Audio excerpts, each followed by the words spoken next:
여러분 안녕하세요. 오롱장입니다. 잘들 지내시죠? 오늘은 또 오랜만에 여러분이 좀 잘 되기 위해서 알아두면 좋은 점 좀 말씀드리고 싶습니다. 이거는 뭐 책이나 이론이 아니고요. 책을 읽었고 제가 다이어리에 옮겨놨었고 제가 운이 좋아서 저거 직접 겪은 거거든요. 그러니까 아마 도움은 되실 겁니다. 아마 많은 분들이 책에서도 읽었겠고 그리고 주변에서 많이 들었겠지만 하나를 꾸준히 하라는 얘기를 들으실 거예요. 공부 꾸준히 열심히 해라, 운동도 꾸준히 해라 이런 얘기를 하시잖아요. 근데 사실 그게 잘 안 되죠. 이게 말은 다르겠지만 중간에 포기하거나 인생이 바뀌는 경우가 많이 있습니다.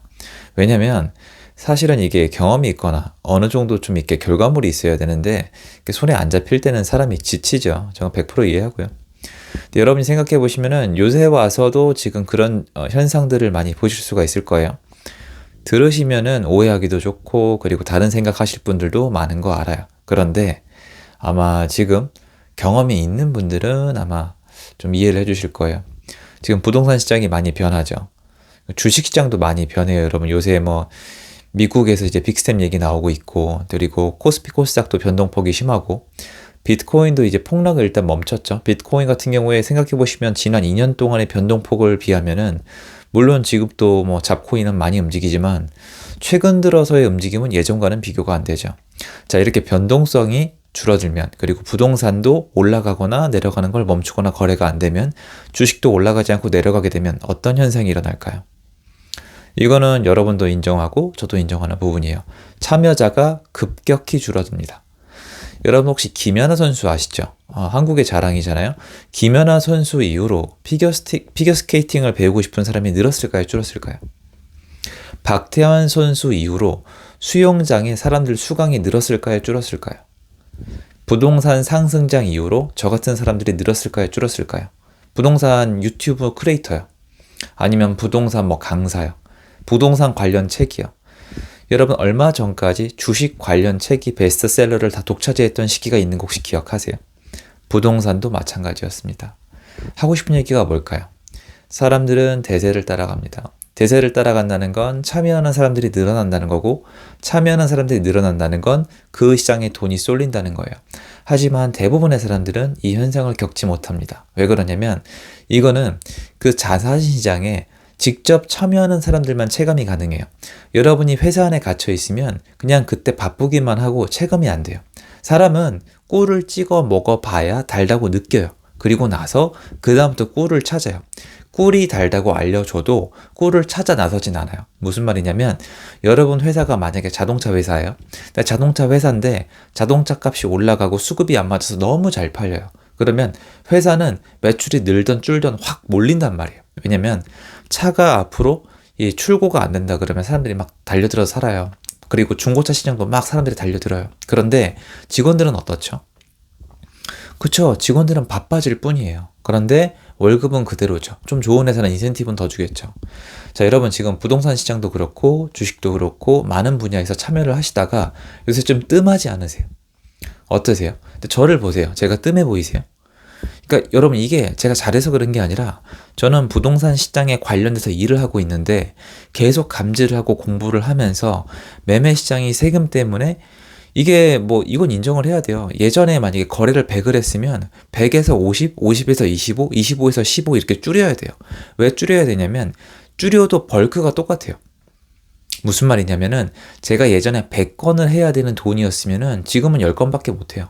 그러니까 돈으로 따졌을 때 왜 세금에 대출도 안 나오고 막 이런 비용을 계산했을 때 쉽게 얘기하면은 10억이 있으면은 10억 갖다 100채를 돌릴 수가 있으면은 지금 10억 갖다 10채밖에 못 돌린다는 거예요. 그게 아니면은 이게 뭐 좀 사이즈가 다른 물건으로 간다든가 이런 식인데 저는 제가 아마 초창기부터 여러분께 말씀을 드렸지만 주택을 만약에 거래하는 사람이 있다면 이 사람은 땅을 닦아서 지어서 분양받아서 그 다음에 거래가 된 거니까 네 번째잖아요.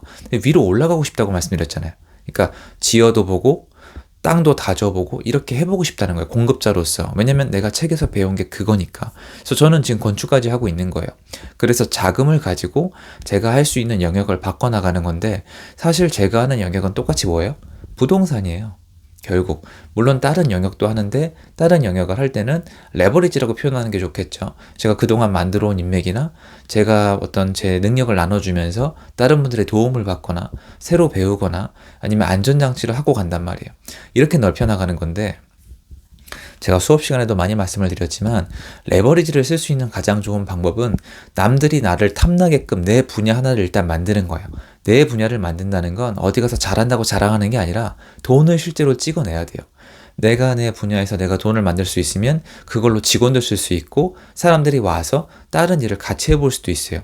다 그렇게 해요. 지금 여러분이 알고 있는 유명한 재테크 관련 유튜버 분들 있잖아요.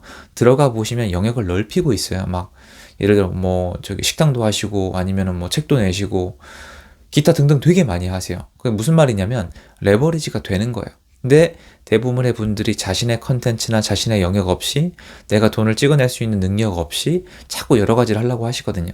그러니까 이게 하나를 했으면 들고 파야 돼요. 지금 시기에 제가 이 말씀을 왜 드리냐면 시장을 떠나는 분들이 꽤 많아요. 저 지금 부동산 시장만 말씀드리는 거 아니에요. 주식 하셨잖아요, 여러분. 주식 했으면 참 이렇게 얘기하면 어떻게 들리실지 모르겠는데 끝을 보세요. 그러니까 두 번 다시 안 돌아오게. 저도 그랬었는데 제일 안 좋은 게 주식이 좀 장이 좋을 땐 들어와요. 그러다가 이제 물리고 버티다가 막 털고 나가거나 본전만 찾으면 소원이 없겠다 이런 얘기가 절로 나와요. 제가 힘들거든요. 또 갔다가 몇 년 동안 잊고 지내다가 또 장이 오면 또 들어갔다가 그런 식으로 반복을 하게 되면 손에 남는 게 없는데 문제는 결국 나중에 지나봐서 실제로 돈을 손에 쥐인 사람은 그 시장에 한 10년 참여한 사람, 계속 버텨온 사람, 계속 존버한 사람이에요. 부동산도 마찬가지예요. 제대로 해서 존버하신 분들은 힘든 시기 거쳐서 돈 다 벌었어요. 무슨 말이냐? 제가 말씀드린 게 서울 아파트를 기준으로 장기간 존버해서 진 사람은 없어요. 자기가 제대로 버텼다면, 멀쩡하게 버텼다면. 무슨 말이냐면 한 분야를 택했으면은 꾸준히 버텨야 돼요. 무조건 존버해야 돼요. 이건 회사 생활이랑 달라요. 아까 말씀드렸잖아요. 어떤 집단의 참여자로 들어가서 여러분한테 월급이 나오면은 그 월급이 주는 안정감은 엄청나요. 이 월급의 안전성은 그거 아마 돈으로 환산하면 어마어마할걸요. 이런 얘기도 있잖아요. 여러분 월급을 받으려면 얼마짜리 건물을 가지고 있어야 월세가 그만큼 나오는지 아니면 은행 예금으로 따지면 얼마나 많은 예금을 맡겨야 여러분 월급만큼 이자가 나오는지 따져보시면 여러분 직장은 어마어마한 가치를 가지고 있어요. 근데 이건 함정이 있죠. 왜 그렇죠? 여러분 시간과 에너지가 다 날아가잖아요. 이건 좀 다르긴 한데 어쨌건 그 안정을 취하는 대신에 돈의 흐름이 왔을 때 나한테 변화가 없어요.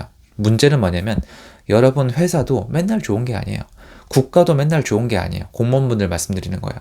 국가도 좋을 때가 있고 나쁠 때가 있고요. 기업도 좋을 때가 있고 나쁠 때가 있어요. 대신에 나쁠 때는 겨우겨우 버티겠지만 좋을 때 그 어떤 그 꿀은 회사나 국가가 다 가져갈 수밖에 없는 거예요. 이게 약속이잖아요.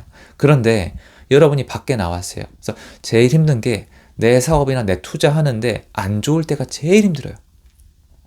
이때 이제 제일 회사로 가고 싶어지죠. 근데 회사도 힘들 때가 있거든요. 그리고 버티고 지나서 결국 좋을 때가 오면 그때 다 걷어들이는 거예요. 제가 말로는 다 설명 못하지만 여러분 쉽게 생각해 보세요. 부동산이 10년, 20년 지나면은 기회가 안 올까요? 주식이 10년, 20년 지나면 기회가 안 올까요? 비트코인이 10년, 20년 이내에 기회가 또 안 올까요? 저는 거의 온다에 베팅합니다. 올 수밖에 없어요. 이거는 책 읽고 공부해 보시면은 매일매일 세상이 변하기 때문에 이런 기회는 만들어질 수밖에 없어요. 아주 쉬운 예예요. 여러분 보세요. 너무 쉬운 예인데요. 부동산이 인기가 없어요. 사람들이 부동산 아무도 안 사요. 부동산 침체기예요. 다 죽어나갑니다. 집 사면 죽는다는 얘기가 나와요. 그러니까 아무도 안 사죠. 그럼 분양도 안 되죠. 그럼 건설사가 지어요? 여러분 안 짓는 게 아니라 못 짓는다니까요. 망해요. 안 짓죠. 그럼 언젠간 주택이 부족하죠. 왜? 다 늙어가니까. 그럼 언젠간 지어야 되는데 부동산이 빵이 아니죠. 그럼 그때 어떻게 돼요? 또 쏠리죠. 그럼 그때 올라가잖아요. 이런 식으로 수급이 있어요. 주식도 마찬가지예요. 주식도 차이가 어느 정도 날 수는 있겠지만 기업이 돈을 벌어들이면 배당이란 게 있단 말이에요. 그 배당액도 있고 기업의 가치가 있기 때문에 일정 이하로 내려오면 누구든 들어오더라고요. 이런 식으로 돌고 돌아요. 비트코인도 너무 싸지면 사람들이 또 돌아와요. 어느 시장이든지 간에 여러분 잘 생각을 해보시면 싸지면 사야지란 사람이 있는 분야는 계속 못 떨어져요. 자, 예를 들어 볼까요? 여러분 강남의 새 아파트가 3억이에요. 사실래요? 사고 싶잖아요. 사실 강남에 새 아파트 3억이면 사는 게 맞거든요. 제가 봤을 땐. 주식 삼성전자가 지금 6만 원대인데 10,000원이래요. 사실래요? 비트코인이 지금 4천만 원대일 텐데 그게 500만 원이래요. 어떠세요? 이런 식으로 계속 하락할 수는 없거든요. 그래서 여러분이, 저는 나중에 언제가 될지 모르겠지만 인내심이 굉장히 중요하다는 말씀을 드리고 싶어요. 그리고 이 시점에서 본인이 하고 있던 영역에서 이탈하시는 분들이 너무 많아요. 직장생활 말씀드리는 거 아니에요. 주식, 비트코인, 부동산, 채권, 환율, 달러 이런 거 외환까지 다 쳤을 때 본인 분야에서 떠나시는 분들이 너무 많아요. 금리가 올라가고 인플레이션 같은 것 때문에. 그런데 조율하는 건 좋은데 떠나지 마세요. 저도 안 떠나잖아요, 여러분. 그래서 떠나지 말고 버티세요. 여러분이 그 분야를 택한 이유가 성공의 가능성이 있고 운이 좋으면 바로 오겠지만 그 성공이란 게 시간이 걸린 게 많다면, 선배들을 봤을 때, 그리고 사이클상 높낮임이 있다면 버티시는 게 좋다고 생각해요. 그렇게 버틴 사람 중에서 다음 사이클에 제대로 자기한테 수혜가 오는 사람이 되게 많거든요. 그건 놓치지 마세요. 그런데 또 떠나고 또 관심이 꺼지고 또 이거 했다 저거 했다 이거 했다 저거 했다 하면은 이게 다 날아가요. 세상이 그렇게 만만치 않거든요. 그래서 요새 여러분 그 분야에서 흔들리고 있는 분이 있다면 저는 좀 한번 버텨보면 좋겠다는 말씀드리고 싶습니다. 도움됐으면 좋겠고요. 제 영상 여기까지입니다. 힘내시고요. 좋은 하루 되십시오. 감사합니다.